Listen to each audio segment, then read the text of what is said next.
जी अस्सलाम वालेकुम। तो आज से शुरू करेंगे हम अपनी कोरल ड्रॉ की बिगनर सीरीज़ की क्लास नंबर 1, यानी कि इसमें हम सीखेंगे अपना पिक टूल।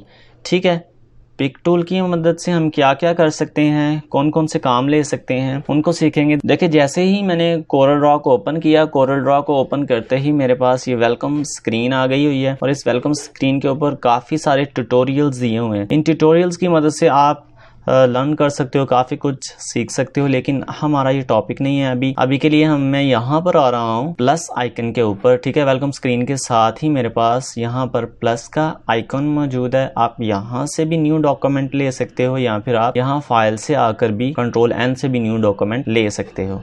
ठीक है, मैं यहाँ से ले रहा हूँ। जैसे ही मैं प्लस के आइकन को क्लिक करूंगा, हमारे पास यहाँ पर टैब ओपन हो जाएगा। जनरल सेटिंग में हमारे पास नेम आ जाएगा, जो भी आपका फाइल का नेम है। सबसे पहले हमारे पास पिक टूल है, तो मैं इसको पिक टूल के नाम से ही सेव कर लेता हूँ, क्योंकि हम पिक टूल के ऊपर ही काम करने वाले हैं अभी। और नेक्स्ट हमारे पास जो कस्टम है, प्रीसेट जो कस्टम है, इसको आप कोरल ड्रॉ डिफॉल्ट में कर लो, ताकि आपके पास जो भी जब आप इंस्टॉल करने के बाद पहला सेट आएगा वो कोरल ड्रॉ का डिफॉल्ट ही आएगा। उसके बाद हमारे पास नंबर ऑफ पेजेस 1 ही, page view single page view में ही रहने दें इसको। CMYK और RGB के लिए थोड़ा सा समझ लें। RGB अगर आप कोई डिजिटली कंटेंट क्रिएट कर रहे हो जिसमें आपने इसका प्रिंट नहीं लेना, तो आप लोग इसको RGB में ही रहने दो। अगर आपने प्रिंट निकालना है, कोई कार्ड डिजाइन कर रहे हो, ब्रोशर डिजाइन कर रहे हो जिसका आपने प्रिंट निकालना है, फिर आप CMYK में आ जाओ। ठीक है, पेज साइज जो है वो लेटर है, लेकिन कस्टम साइज इसको लिया जाता है अमूमन आपकी वर्किंग बाउंड्री के लिहाज से। तो यहाँ पर कुछ प्रीसेट्स भी दिए हुए हैं, A4 साइज भी है, A3 भी है, एज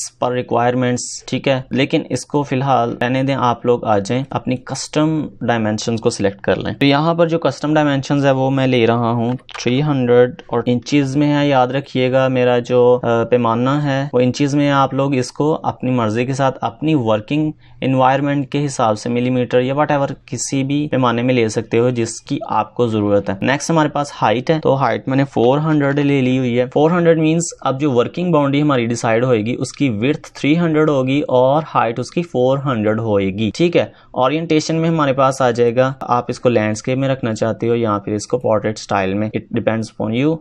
DPI डॉट्स पर इंच। ठीक है, तो 300 डॉट्स पर इंच ये प्रिंटिंग के लिए ज्यादा कन्वीनियंट है, तो इसको ओके करें। जैसे ही आप ओके करेंगे, आपके पास एक वर्किंग बाउंड्री आ जाएगी जिस विड्थ 300 होगी और जिसकी हाइट जो है वो 400 होगी। ठीक है, आप इसको लेटर ऑन चेंज भी कर सकते हैं, आपकी अपनी मर्जी है, या फिर इसको आप लैंडस्केप स्टाइल में भी रख सकते हैं। मैं लैंडस्केप स्टाइल में रख रहा हूँ फिलहाल, ये ज्यादा कन्वीनियंट है मेरे लिए। ओके, तो चलते हैं अपने फर्स्ट टूल की तरफ, विच इज पिक टूल। याद रखिएगा, हर टूल के साथ उसकी कुछ प्रॉपर्टीज हैं जो यहाँ पर आपको शो होती हुई मिलेंगी। ठीक है, जैसे कि मैं आर्टिस्टिक मीडिया टूल ले रहा हूँ तो उसकी कुछ प्रॉपर्टीज हैं जो यहाँ पर आ जाएंगी। नेक्स्ट, अगर मैं रेक्टेंगल टूल ले रहा हूँ तो उसकी कुछ प्रॉपर्टीज हैं। पैरेलल डायमेंशन टूल ले रहा हूं तो उसकी कुछ प्रॉपर्टीज हैं। ठीक है, और शैडो टूल ले रहा हूं तो उसकी कुछ प्रॉपर्टीज हैं। हर टूल की अपनी अपनी कुछ प्रॉपर्टीज होंगी, उन ही प्रॉपर्टीज को हम सीखेंगे। फर्स्ट ऑफ ऑल हमारे पास जो वेरी फर्स्ट टूल है which is pick tool. Pick tool मैंने लिया, इसको समझने के लिए मुझे कोई ना कोई शेप ड्रॉ करनी पड़ेगी, तो शेप के लिए मैं आ रहा हूँ रेक्टेंगल टूल के ऊपर। रेक्टेंगल टूल को मैंने क्लिक किया और यहाँ से मैंने एक सिंपल सी रेक्टेंगल ड्रॉ कर ली। ठीक है, अब मैं पिक टूल ले रहा हूँ।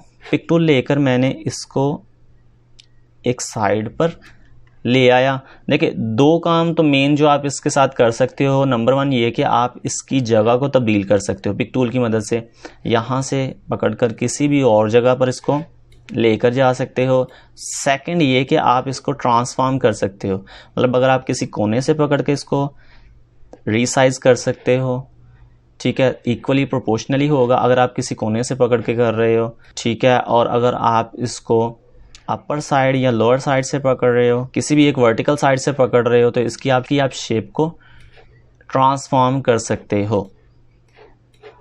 ठीक है, दो काम तो इसके ये मेन हो गए। ठीक है, उसके साथ साथ आप इसी चीज को कस्टमाइज भी कर सकते हो। सपोज पिक टूल के ऊपर हमारे पास ये सेकंड वाला, अभी मैं इसके ऊपर बात नहीं करूंगा। तो अच्छा, दूसरा जो हमारे पास इसकी प्रॉपर्टी है, दूसरी जो इसकी प्रॉपर्टी है हमारे पास, वो ये है कि आप इसको कस्टमाइज साइज भी दे सकते हो।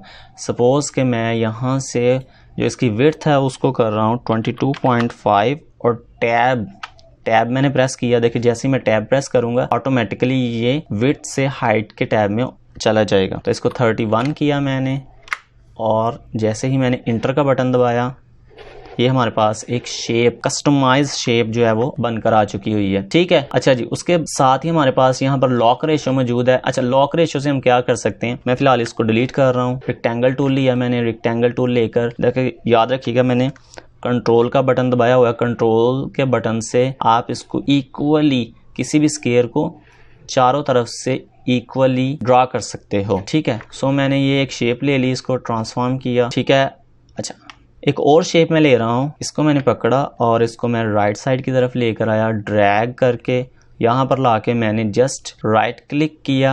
राइट क्लिक जैसे ही मैं करूँगा ये ऑटोमेटिकली इसकी एक कॉपी जनरेट कर देगा। ठीक है जी, बाय द वे आप यहाँ से भी देख सकते हो इसके मैं कौन सा बटन प्रेस कर रहा हूँ। अगर मैंने इसी को सिलेक्ट रखा हुआ है पहले वाले को और मेरी लॉक रेशो ओपन है, अब अगर मैं कोई भी साइजिंग कर सकता हूँ, सपोज कि मैं इसका साइज जो है वो 15 कर रहा हूँ, जैसे मैं 15 करूंगा देखें उसने विड्थ को इंक्रीज किया है, हाइट को उसने बिल्कुल भी डिस्टर्ब नहीं किया। ठीक है, मेरी लॉक रेशो ओपन है। दूसरा ये कि मैं अगर इसको लॉक रेशो लगाकर अब इसकी जो ऊपर वाली विड्थ है इसको 15 कर रहा हूं और प्रेस इंटर कर रहा हूं तो ऑटोमेटिकली इसी रेशो के हिसाब से इसकी जो वर्टिकल पोजीशन है यानी जो इसकी हाइट है उसको ऑटोमेटिकली उस रेशो के हिसाब से एडजस्ट कर देगा। ठीक है, लॉक रेशो क्लोज है, लॉक रेशो का बटन मैंने दबा दिया हुआ है। अब मैं अगर यहाँ पर लाके 5 कर रहा हूँ, इंटर का प्रेस कर रहा हूँ, अब ये देखिएगा उसने ऑटोमेटिकली इसकी जो विड्थ है उसको 9.25 कर दिया। ये हमारे लोगो में काफी ज्यादा मदद करेगा। ठीक हो गया। अच्छा जी, नेक्स्ट हमारे पास इसकी प्रॉपर्टी है पिक टूल की, वो है एंगल ऑफ रोटेशन। मींस के आप इसको रोटेट कर सकते हो। ठीक है, सपोज के मैं यहाँ पर क्लिक किया, मेरे पिक टूल के साथ मैंने इस शेप को सिलेक्ट किया हुआ है। अब मैं यहाँ पर आ रहा हूँ, यहाँ पर आने के बाद मैंने इसका एंगल कर दिया हुआ है 90 डिग्री। तो देखते हैं जैसे ही मैंने 9 प्रेस किया उसने ऑटोमेटिकली इस शेप को 90 डिग्री पर कन्वर्ट कर दिया हुआ है। ठीक है, अच्छा जी, आप इसको मैनुअली भी कर सकते हो by just press double click on shape. Suppose मैंने इसी शेप पर आया हूँ, एक दफा प्रेस किया, मैंने अगेन इसको क्लिक किया तो ये ऑटोमेटिकली मेरे पास इसकी रोटेशन शो करवा रहा होगा, जिसकी मदद से मैं इसको कस्टमाइज भी रोटेट कर सकता हूँ। ठीक है जी, नेक्स्ट हमारे पास है हॉरिजेंटल मिरर या फिर वर्टिकल मिरर। तो इसको समझने के लिए आप ये कर लें, मैंने यही शेप ली, इसी शेप के ऊपर मैंने ये वाला सर्कल ड्रॉ कर लिया with the help of control button. ठीक है, कंट्रोल बटन से मैंने इसको सिलेक्ट किया। अब मैं एक और काम ये कर रहा हूँ, ये वाली शेप मेरी सिलेक्ट है, दूसरी शेप मैंने शिफ्ट दबाकर सिलेक्ट की, दोनों को सिलेक्ट कर लिया हुआ है। सी प्रेस करता हूँ तो ये शेप इसके सेंटर में आ जाएगी। ठीक है, और टी प्रेस करूंगा तो टॉप पर चली जाएगी। ठीक है, इस शेप के टॉप पर ये वाली सर्कल शेप जो है वो चली जाएगी। ठीक है, अच्छा जी, इसको समझने के लिए मैंने क्या किया, मैंने इसको सिलेक्ट कर लिया, पिक टूल की मदद से ये हम काम कर रहे हैं। यहाँ पर देखिए हमारे पास दो चीजें मौजूद हैं। एक चीज हमारे पास जो मौजूद है वो है मिरर हॉरिजेंटली, सेकंड जो हमारे पास है वो है मिरर वर्टिकली।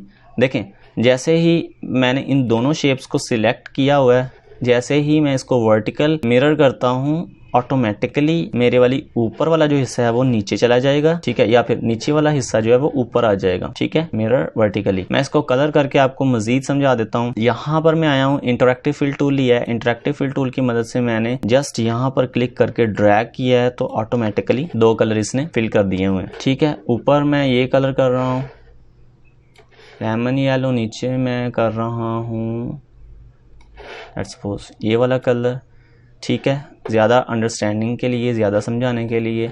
दूसरा ये कि जो हमारे पास एलिप्स है, एलिप्स को मैंने वाइट कलर फिल कर दिया हुआ है। ठीक है जी, अब मैं इसको सिलेक्ट करके वर्टिकल मिरर कर रहा हूँ तो आप लोगों को समझ आ गई होगी कि ये नीचे वाला हिस्सा ऊपर की तरफ ले जाता है और ऊपर वाला हिस्सा नीचे की तरफ ले जाता है, जैसे बिल्कुल वैसे ही जैसे एक मिरर काम करता है। ठीक है, इसी तरीके के साथ अगर मैं इसी शेप को लूँ, यहाँ पर ला के मैंने इसकी जस्ट बाय राइट क्लिकिंग एक कॉपी जनरेट कर दी है। कॉपी जनरेट करने के बाद मैं इसकी जो इंटरैक्टिव फिल टूल से मैंने कलर फिल किया था उसको मैं लेकर आ रहा हूँ और अब मैं यहाँ से इसको ड्रैग करके इस तरह फिल कर रहा हूँ। और इसी तरीके के साथ मैंने ये वाली शेप को यहाँ पर ला के रख दिया।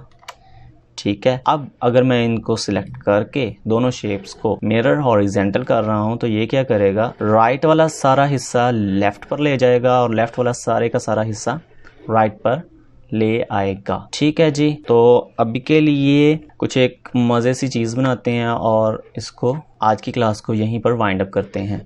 तो पिक टूल से हम सिलेक्शन भी कर सकते हैं डेफिनेटली। जो इसका वेरी फर्स्ट मेथड है, सॉरी मैं उसको बताना भूल गया, आप 2-3 चीज़ों के अंदर किसी भी चीज़ को पकड़ के इसको सिलेक्ट कर सकते हो। ठीक है, अभी मैं यहाँ पर आ रहा हूँ पॉलीगॉन टूल के ऊपर। पॉलीगॉन टूल को मैंने सिलेक्ट किया। सिलेक्ट करने के बाद मैंने देखिए यहाँ पर कंट्रोल की मदद से, मेरी कंट्रोल की प्रेस है और साथ लेफ्ट क्लिक प्रेस किया हुआ है। जैसे ही मैं इसको एक शेप बनाकर छोड़ता हूँ तो देखिए मैंने आपको कहा था हर टूल की अपनी कुछ प्रॉपर्टीज होंगी जो आपको यहाँ पर शो होना शुरू हो जाएंगी। तो यहाँ पर मैंने पॉलीगॉन टूल की मदद से एक शेप ड्रॉ कर ली हुई है जिसके 5 कोने हैं, 1 2 3 4 एंड 5। तो यहाँ से मैं इसके कोनों को बढ़ा सकता हूँ या कम कर सकता हूँ। सपोज मैं इसको 6 हेक्सागोनल शेप दे रहा हूँ। हेक्सागोनल शेप देने के बाद मैंने पिक टूल लिया। पिक टूल लेने के बाद मैं क्या कर रहा हूँ, इसी की कॉपी जनरेट कर रहा हूँ।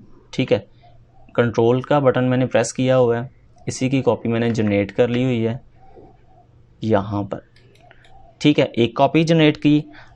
एक कॉपी बनाने के बाद कंट्रोल प्लस डी का बटन दबाऊंगा तो ये ऑटोमेटिकली इसकी कॉपीज जनरेट करता जाएगा, या फिर कंट्रोल आर से भी आप इसकी कॉपीज बना सकते हो। ठीक है, तो कंट्रोल डी की मदद से मैंने इसकी कुछ कॉपीज बना ली। ठीक है, इन सबको सिलेक्ट किया with the help of pick tool की मदद से मैंने इनको सिलेक्ट किया। जस्ट क्लिकिंग, मैं इनको ड्रैग करके नीचे लेकर आ रहा हूँ। यहाँ पर लाके राइट क्लिक किया, इसने ऑटोमेटिकली ये कॉपी जनरेट कर दी। ठीक है, मैं इसको मज़ीद मैनुअली थोड़ा सा इसको एडजस्ट कर देता हूँ।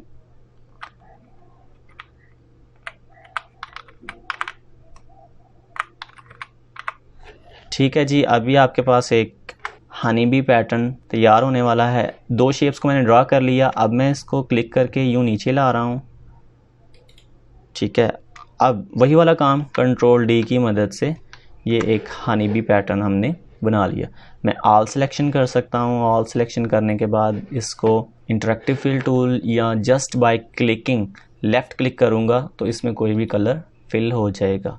ठीक है, और राइट क्लिक करूँगा तो इसकी आउटलाइन क्रिएट हो जाएगी। सी प्यारा सा एक पैटर्न बन चुका हुआ है और आप इसको मैनुअली सिलेक्ट करके कोई भी कलर फिल कर सकते हो।